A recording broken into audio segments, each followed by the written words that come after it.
11ஆம் நிலை. இயேசுவை சிலுவையில் அறைகிறார்கள். குறித்தன எந்தன் பாவங்களோ அதை துவளாமல் நீர் ஏற்றீரோ.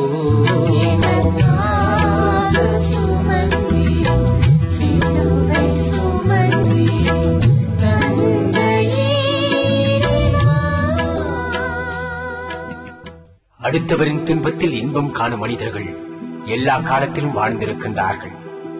குடும்பத்தில் மனைவி மீது கணவனும் கணவன் மீது மனைவியும் நம்பிக்கை வைக்காத போது, சின்ன சுகத்திற்காக புகை, குடி, வாக்கு, சூதாட்டம் போன்ற பழக்கங்களிலிருந்து வெளிவராமல் இருக்கும் போது, பெற்றோர்களின் வியர்வையும் இரத்தத்தையும் தியாகத்தையும் புரிந்து கொள்ளாமல் பிள்ளைகள் பணத்தை வீணடிக்கும் போது, மென்மையான உறவுகளை வன்மையாக நடத்தும் போது, பரிசுத்தமான சிநேகம், ஆழமான நட்பு இவைகளை கொச்சைப்படுத்தும் போது, ஏழையின் இல்லாமையையும் இயலாமையையும் கேலியாக சித்தரிக்கப்படும் போது, நெறிப்படுத்தப்படாத முரட்டுத்தனமான மூர்க்கத்தனமான கோபங்களை கொண்டிருக்கும் போது, கட்டுப்பாடற்ற காற்றாராக ஓடுகின்ற போதெல்லாம் நாம் அனுதினமும் அநியாயமாக இயேசுவை அறைந்தது போல சிலுவையில் பலரை அறைந்து கொண்டுதான் இருக்கின்றோம்.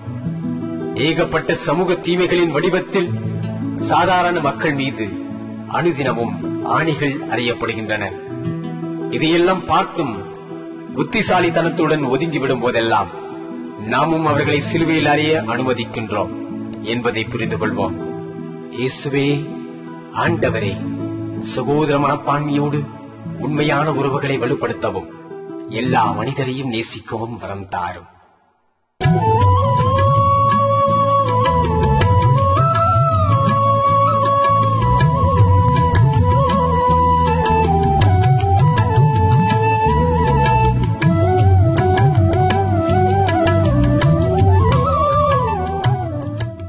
பன்னிரண்டாம் நிலை. இயேசு சிலுவையில் உயிர் துறக்கிறார்.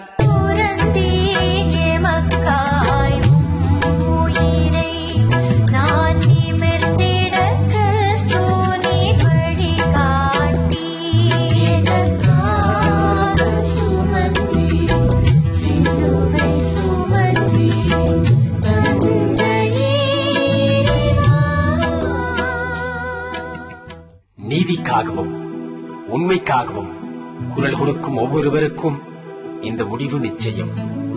இரத்த கரை வடிந்த வரலாற்று ஏடுகளில் மனிதநேய மதிப்பீடுகளுக்காக இயேசுவை போல் கொலை செய்யப்பட்டவர்கள் ஏராளமானோர். இவர்கள் லட்சியவாதிகள், கொள்கை பிடிப்புள்ளவர்கள், சுயலாபத்திற்காக லட்சிய கொள்கைகளை விட்டுக் கொடுக்காதவர்கள், ஊன் உறக்க மறந்தவர்கள், தங்கள் சுகத்தை ஒரு பொருட்டாக மதிக்காதவர்கள், ஆட்சிக்கும் அக்கிரமத்திற்கும் அடிபணியாதவர்கள், உயிரையே தியாகம் செய்ய துணிந்தவர்கள். இந்த வாழ்வில் இவர்களைப் போல் நம்மால் வாழ இயலுமா? உலகில் உள்ள கொடூரனுள் மகா கொடூரன் சாவு. ஏனென்றால் இது வாழ்வை பறித்து விடுகிறது, வாழ்வை அழித்து விடுகிறது. இதை சந்திக்க நம்மால் கூடுமா?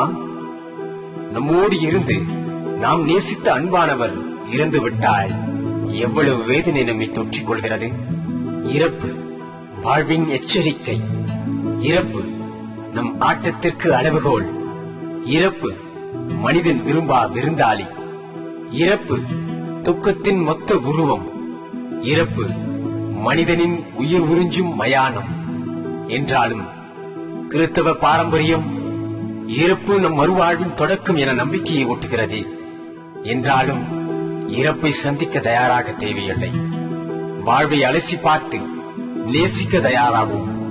வாழ்கின்ற நாட்களை அர்த்தமுள்ளதாய் மாற்றிட. இயேசுவே, நல்லது நிறைவேற உழைத்திடுவோம் என்ற லட்சியத்திற்காக வாழ்ந்திட வரம் தாரும்.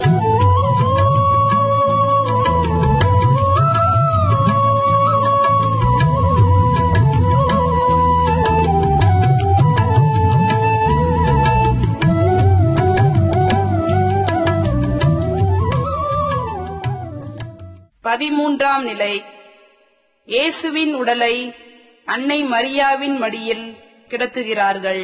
தாங்கினார் உம்முடல் தன்மடியில் அவர் தாங்கோணம் துயரினை மனம் சுமந்து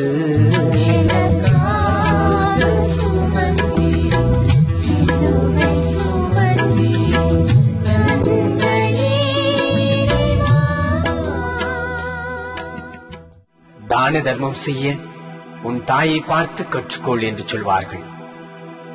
இறந்த இயேசுவின் சடலத்தை தன் மடியிலே சுமந்து கொண்டு அன்னை மரியா, என் மகனை தியாகம் செய்தேனே, அதற்கு நீங்கள் கொடுக்கும் சன்மானம் வேதனைதானா கேட்கிறார் தாய் மரியா. ஒரு மகன் குடித்துவிட்டு அனுதினமும் தன் தாயை அடிப்பான். ஆனால் தாய் அந்த அடியை தாங்கிக் கொண்டு அழாமல் இருப்பார். ஒருமுறை இதே போன்று அம்மகன் குடித்துவிட்டு தன் தாயை அடிக்கின்ற போது தாய் அழ ஆரம்பித்து விட்டார். மகன் வியப்போடு கேட்டான், அம்மா, என்றைக்கும் நான் அடிக்கும் போது அழமாட்டாயே, இன்று மட்டும் ஏன் அழுகிறாய் என்று. தாய் சொல்லுகிறார், நீ ஒவ்வொரு முறையும் அடிக்கும் போதும் அடி பலமாக இருக்கும், வலித்தாலும் என் மகன் உடல் சக்தி உடையவனாக இருக்கின்றானே என்று. ஆனால் இன்று உனது அடி எனக்கு வலிக்கவில்லை, குடித்து குடித்து உன் சக்தி குறைந்து விட்டதே என்ற வேதனையில் அழுகிறேன் என்றார். கண்ணே, நான் உன்னை சிறந்த பள்ளியில் படிக்க வைப்பேன். செல்லமே, உனக்கு மிக ஆடம்பரமாக திருமணம் செய்வேன்.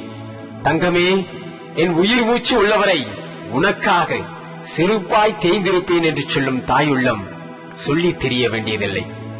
ஆனாலும் இன்று பிள்ளைகள் பெற்றோருக்கு தருகின்ற சன்மானம் வெறும் அவமானம். பெற்றோரை எதிர்த்து பேசுவதும், மரியாதை குறைவாக நடத்துவதும், கை நீட்டி அடிப்பதும் நடந்து கொண்டிருப்பதுதானே உண்மை. தாயே மரியே, பெற்ற மனங்களை மகிழ்விக்கும் நல்ல மனதை எங்களுக்கு தந்தருளும்.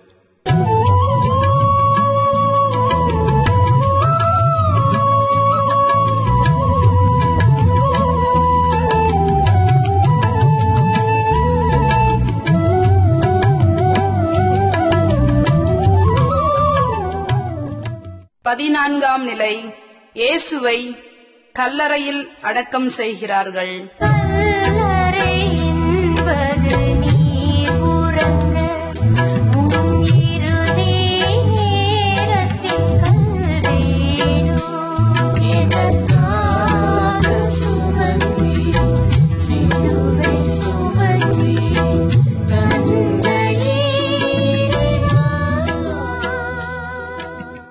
நாங்கள் வாழ்வை நேசிக்கிறோம், மரணம் எங்கள் வாழ்வுக்காக என்றால் மரணத்தையும் நேசிக்கிறோம்.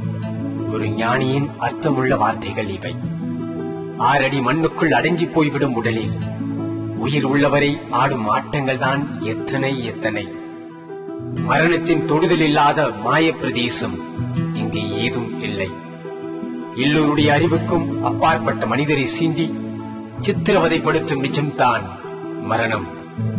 பணக்காரர் முதல் ஏழை வரை அத்தனை பேரும் இதற்கு அடிமைகள். ஆனால் ஆண்டவர் இயேசுவை போன்று அர்த்தமுள்ள இறப்பை எதிர்கொள்ள வேண்டும். இயேசு கல்லறையில் புதைக்கப்பட்டார். நாமும் மரிப்போம், கல்லறையை சுவைப்போம். நிச்சயமாக அர்த்தமுள்ள வாழ்வை பகிர்ந்து கொள்வோம். ஏனென்றால் புது வாழ்வு என்பது 1000 மடங்கு சக்தியுடன் மீண்டும் வெளிப்பட போகும் மற்றொரு சகாப்தத்தின் ஆரம்பம். இயேசுவே, புதிய விடியலின் தொடக்கத்தை எங்களுக்கு தந்தருளும்.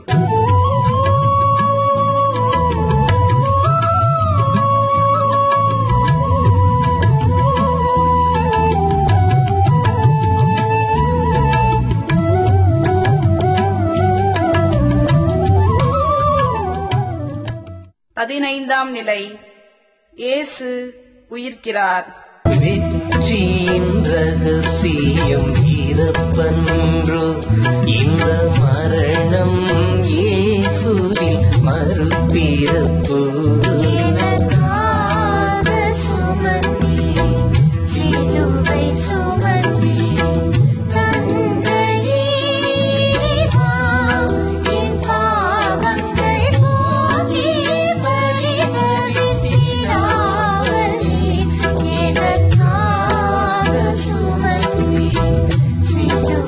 சுமந்தி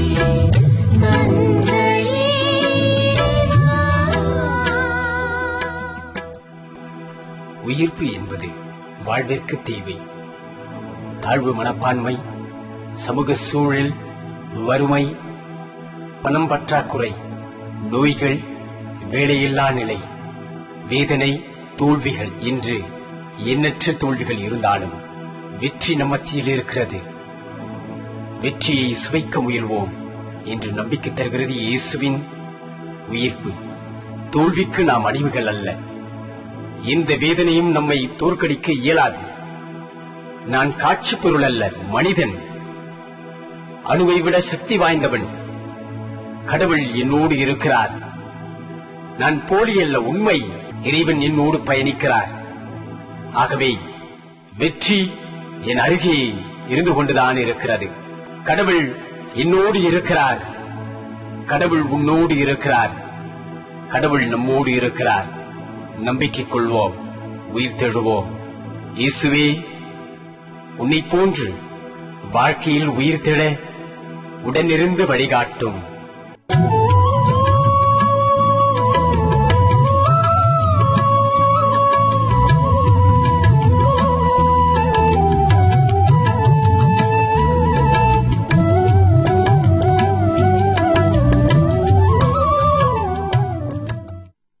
வெற்றியின் ரகசியம் இறப்பன்